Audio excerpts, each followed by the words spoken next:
감성인형 감성주택.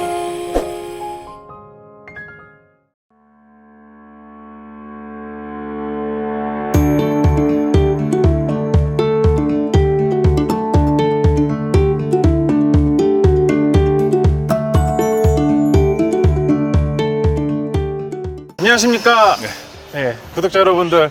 네, 오늘도 저희 감성주택은 구독자 여러분들께 정보를 하나라도 더 드리기 위해서, 더 현장감 있게 전달드리기 위해서 지금 시공 중인, 공사 중인 현장에 나와 있습니다. 대표님, 네. 오늘 현장 소개 좀 부탁드리겠습니다. 네, 이곳은 이제 천안에 있는 현장이고요. 현재 이제 그 남아있는 공정은 오늘 이제 마루가 진행이 되고 있고, 그다음에 외부에 이제 데크가 진행이 되고 있는데, 이제 요것만 하게 되면 거의 완공이라고 보면 돼요. 그리고 지금 웬만큼 이제 다 되어 있기 때문에 아마 이번 주 안으로 다 마무리가 될 것 같은 생각이 듭니다. 네. 오늘 지금 겉에서 봤을 때 눈에 먼저 띄는 부분이 네네. 앞에 보이는 이 데크 부분이더라고요. 네네네. 그래서 데크가 지금 어느 정도 시공은 다 완공이 된 것 완료가 된 것 같은데, 끝 부분에 네네. 이렇게 탁탁탁 이제 물고 있더라고요. 네네네. 그래서 저 부분에 대해서 설명을 해주시면은 구독자분들께 네네. 좀 좋은 정보 드릴 수 있을 것 같습니다. 네. 자, 요거는 이제 그 시멘트 재질의 데크예요. 그래서 지금 여기 보시게 되면 잘라놓은 걸 보게 되면 네. 이제 앞면은 이제 그 이제 오돌도돌하게 이제 그 텍스처가 처리가 되어 있고, 그다음에 이 도장이 되어 있는 거고요. 이 속에는 실제로는 이제 시멘트로 되어 있는 그런 데크예요. 그러다 보니까 얘는 이제 수축 팽창이 거의 없다 보니까 나중에 데크를 하고 나서 이 사이사이가 벌어지는 것들이 거의 없어요. 그러다 보니까는 내구성이 일반 목재 데크보다는 훨씬 좋다. 근데 이거보다 더 좋은 거는 아무래도 이제 그 현무암 데크나 이런 것들이 더 좋긴 해요. 그런데 어찌됐거나 네. 현무암 데크보다는 좀 덜하지만 목재 데크보다는 어쨌거나 내구성이 훨씬 좋다 라는 장점을 갖고 있는 거고요. 이 끝에 이 물려놓은 것들은 네. 사실 이 맨 끝에는 이제 저희가 이제 피스를 박아서 시공할 수밖에 없는 상황이거든요.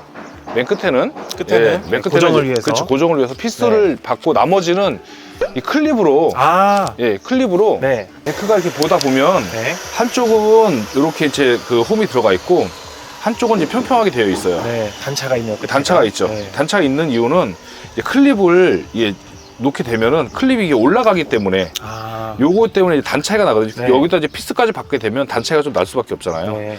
그래서 얘를 쉽게 얘기해서 이제 하나를 이제 얘를 이제 시공하고 나서 얘를 하나를 박았어요. 네. 얘를 이제 해놨으면은 얘를 이제 이렇게 끼는 겁니다. 이렇게 끼는 거 여기다 박아요. 네. 박고 나서 그다음에 요 홈이 있는 부분이 네. 이렇게 해서 피스 박아놓은 상태에서 이렇게 끼는 물리는 거예요. 방식으로. 물리는 방식이에요. 그러니까 얘네들이 중간중간 피스 박히고 하면서 잡아주는 거기 때문에 네. 얘네들이 이제 위에는 이제 피스가 이제 하나도 없는 거죠. 그렇죠. 그래서 이걸 이제 클립 방식. 이 잡아주는 걸 클램프라고 하거든요. 클램프. 클램프는 여러 용도로 사용이 돼요. 이제 뭔가를 뭐 용접을 할 때도 사용을 하고, 네. 그다음에 목 작업을 할 때도 뭔가 잡아주기 위한 역할도 하고, 뭔가 꽉 물어주기 위한 역할도 하거든요.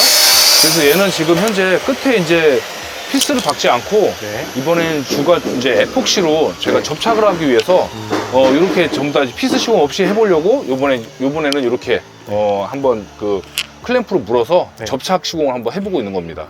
외관상 네. 피스가 있는 거랑 없는 거랑 차이가 있기 때문에 좀 더 깔끔한 시공을 위해서 이렇게 하고 있습니다. 그리고 이제 밑에를 보시면 네. 이제 기초가 쳐져 있거든요. 맞습니다. 예. 여기까지가 기초입니다. 기초 써져 있는데, 이 데크를 칠 때 데크를 기초 위에 하는 이유가 왜 그러냐면, 이 땅에다 그냥 하게 되면 점기초라고 해서 이렇게 그 콘크리트 넣고서 이렇게 기둥만 몇 개 세워가지고 사는 경우가 있어요. 네. 그러면은 얘네들이 또 치마가 될 수가 있거든요. 그럼 나중에 얘네가 전체적으로 꿀렁꿀렁 되는 경우가 있기 때문에, 얘네들도 이제 오래 가려고 한다면 밑에 이제 기초를 쳐서 그 위에다가 저희가 데크를 하는 거예요. 그래서 이제 그 밑에 잘 보면은 이 네. 기둥들이 네. 기초에 다 묻혀 있어요. 아. 그냥 기초에 세워도 되는데, 네. 요번 현장은 전부 다 기초에 아예 기둥 다 심어버리는. 묻어버려서 아예 튼튼하게 얘네들이 이제 그 움직이지 않도록 그렇게 이제 고정을 해놓은 상태입니다. 그래서 얘네들 전부 다 이 각관으로 네. 용접을 다 하고 나서, 용접할 때도 용접한 부위도 저희가 이제 전부 다 다시 녹나지 말라고 네네. 이게 페인트 칠을 다시 다 해놓은 거거든요. 그래서 용접 부위가 지금 은색이잖아요. 네네. 그렇게 다 칠을 해놔서 한 번 더 이런 부분에 이제 녹 방지를 한번 그 도장을 한번 한 겁니다. 근데 목재 데크가 아니라는 점, 시멘트 데크에 이제 겉에 질감도 표현이 되고 색상도 이 색상 말고도 또 여러 색상이 있습니다. 그래서 건축님들의 성향에 맞게끔 그리고 집에 좀 어울리게끔 여러 가지 선택이 가능하시니까 그 부분도 참고하시면 좋을 것 같습니다. 이제 안에 네. 이제 마루를 지금 시공을 하고 있거든요. 예. 이 마루 시공 과정은 일단은 저희가 기본적으로 이제 그 방통공사라고 하는데 네. 시멘트 몰탈로 네. 방통을 이제 쳐요. 쉽게 얘기하면은 단열재 깔고 난방배관을 깔고 네. 그리고 나서 그 위에 이제 시멘트 몰탈로 채워준 이유가 이제 여러 가지 배관도 뭐 보호도 하는 거겠지만은 네. 난방열을 축절시키기 위한 이제 온돌처럼 네, 그렇게 쓰기 위해서 이제 방통을 치는 거거든요. 미장을 해놓은 면을 저희가 이제 어느 정도 이제 보일러를 이제 떼게 되면 네. 어느 정도 크랙이 생기게 돼 있어요. 네. 네. 크랙이 생기게 되면 이제 어느 정도 면이 좀 울퉁불퉁할 거 아니에요. 네. 크랙 생긴 부분이 올라오거나 네. 그런 부분이 있으면 그런 부분들은 이제 어느 정도 하스리를 좀 하는 거예요. 네. 하스리라는 것은 면 처리를 한 번 더 이제 바탕면 처리를 한번 하는 거예요. 갈아서. 갈아서 평평화 작업 한 번 더. 그렇죠. 네. 그렇게 하는 거죠. 그렇게 하고 나서 지금 시공하는 거 보는 거와 같이 이제 그 본드로 이 강마루 같은 경우에는 본드로 시공하거든요. 네. 본드로 갈기가 있는 헤라로 본드를 퍼쳐요. 이렇게.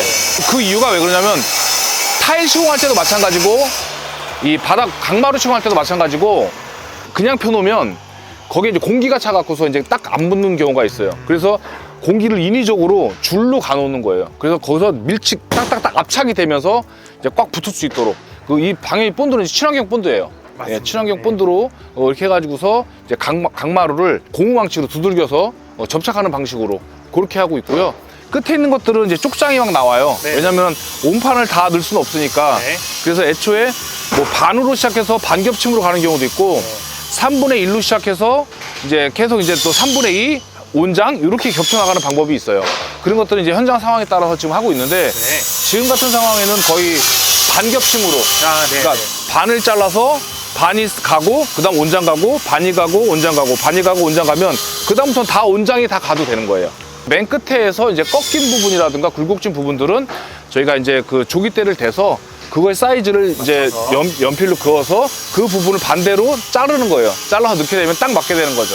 예, 그런 부분들은 이제 목공을 공부하시는 분들이나 네. 아니면 뭐 이런 어떤 하시는 분들이 보시면 굉장히 재미있는 그런 어떤 작업이 될 겁니다. 이 이제 강화마루하고 강마루를 이제 잘 구분을 못 하시는 분들이 있는데 네. 예, 그 차이를 좀 설명드리자면은 일단은 강마루 같은 경우에는 좀 더 이제 강성이 좀 더 강한 거예요. 네. 예. 시공 방법 자체가 강화마루는 밑에 얇은 단열재를 하나 깔고 네. 그 위에서 이제 짜맞춤 시공으로 그냥 고무망치 쳐서 맞춰 놓는 거예요.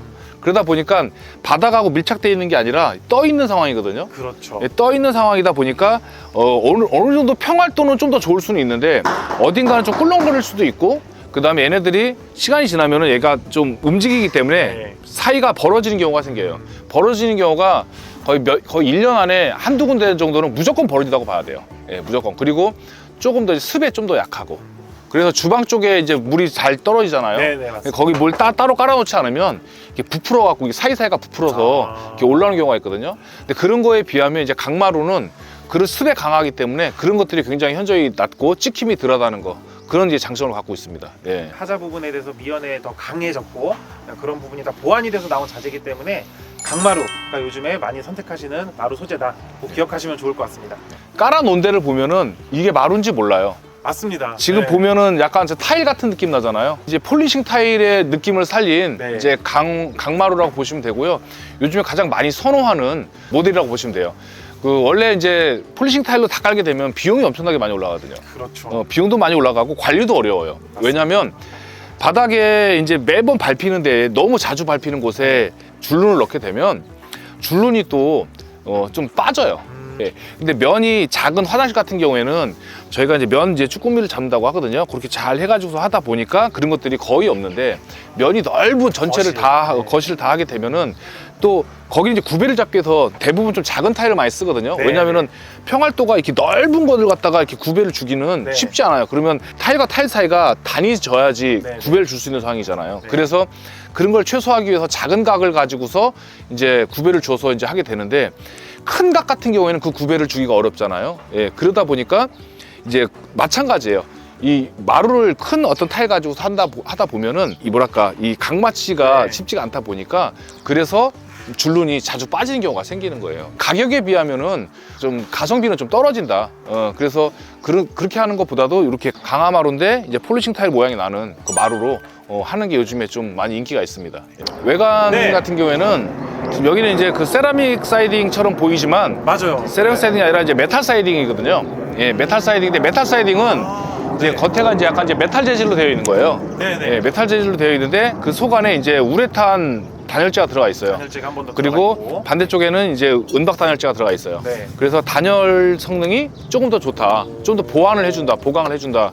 라는 이제 장점이 있는 거고, 그 다음에 얘는 이제 무게가 네. 실제 세라믹 사이딩보다는 가벼워요. 가벼운 소재. 가볍기 네. 때문에 하중에 대한 부담을 덜 주는 어떤 그런 자재라고 보시면 되고요. 그리고 세라믹 사이딩에 비해 가격이 저렴합니다. 뭐 스타코랑 네. 거의 비슷할 정도, 거의 같을 정도로 그렇게 하기 때문에 네. 그렇게 하고 있고, 그 다음에 대신에 이 작업 손이 많이 가요. 이 후레싱들이 굉장히 많이 들어가거든요. 예, 재료 분리 후레싱, 네. 예, 쉽게 하면 이 창문 끝에 네, 그렇죠. 붙는 이곳과 이곳이 만나게 되면 이 끝에 마고리가 네. 보여지면 안 되기 때문에 이 후레싱을 둬서 재료 분리를 한번 해줘야 되고요. 그리고 이것과 이것이 만날 때 서로 다른 색깔이 만나고 다른 것들이 만나기 때문에 다시 한번 이제 그 재료 분리를 한번 해주는 거거든요. 네. 옆에 보이는 것도 이 메탈 사이딩이에요. 이것도 연결되는 부분마다 네. 후레싱이 다 들어가고 코너마다 후레싱이 들어가고, 그러다 보니까 후레싱 작업이 네. 징크 작업이 굉장히 많이 들어가는, 손이 많이 가는 작업을 해야 되는 그런 적입니다. 그런데 그럼에도 불구하고 가격은 이제 스타코랑 거의 같다. 라고 보시면 되겠습니다. 아무래도 그래도 돈을 더 들여서 그 세라믹 사이딩으로 하는 게 더 좋긴 하죠. 그렇죠. 근데 저희가 이제 말씀드리는 그래도 거는 가성비 예, 부분. 맞아요. 가성비 부분에서는 네. 이제 좋다라고 네. 말씀드릴 수가 있습니다. 앞으로 이제 대세는 네. 아마 스타코에서 뭐 메탈 사이딩이나 아니면 세라믹 사이딩, 그다음에 이제 파벽, 롱블릭 타일이나 네. 아마 이런 쪽으로 많이 갈 것 같아요. 왜냐면은 관리면이라든가 아니면 내구성이라든가 이런 것들을 봤었을 때는 오히려 이제 스타코보다는 이런 것들이 좀 더 낫기 때문에 다양한 또 소재들이 많이 나오고 있기 때문에 그런 소재들이 아마 대세로 이제 바뀔 것 같은 생각이 듭니다. 저희 감성주택에서는 간접적으로 좀 체험하실 수 있게끔 3D 렌더링 작업을 통해서 어떠한 자재를 썼을 때 어떠한 느낌이 나는지, 어떠한 컬러를 썼을 때 우리 집의 좀 분위기가 어떻게 달라지는지 다 체험하실 수가 있습니다. 네, 저희가 다음에 더욱더 멋진 모습으로 볼 수 있는 완공 후에도 한번 이 현장을 찾아오는 걸로 하겠습니다. 오늘도 관심 갖고 지켜봐 주신 구독자 여러분들 감사합니다. 네, 다음... 참 그리고 저희가 구독자가 이제 2,000명이 넘었습니다. 예, 네. 예, 축하해 주십시오. 지금 이제 6월에 저희가 이벤트를 좀 진행하고 있습니다. 네네네. 그래가지고 좀 파격적인 할인 네. 행사와 네네. 그리고 서비스 시공에 대해서도 저희가 이벤트를 진행하고 있으니 네네. 저희 쪽으로 상담 문의, 견적 문의 많이 주시기 네, 바라겠습니다. 6월 네. 한정이고요. 6월 한정입니다. 6월 계약 한정이고 한번 이번 기회에 상담 네. 받으셔서 뭐 좋은 조건으로 집을 짓는 네. 그런 기회가 됐으면 좋겠습니다. 네네. 다음에 또 뵙도록 하겠습니다. 구독자 네. 여러분들 감사합니다. 네, 감사합니다. 빠이빠이. 안녕.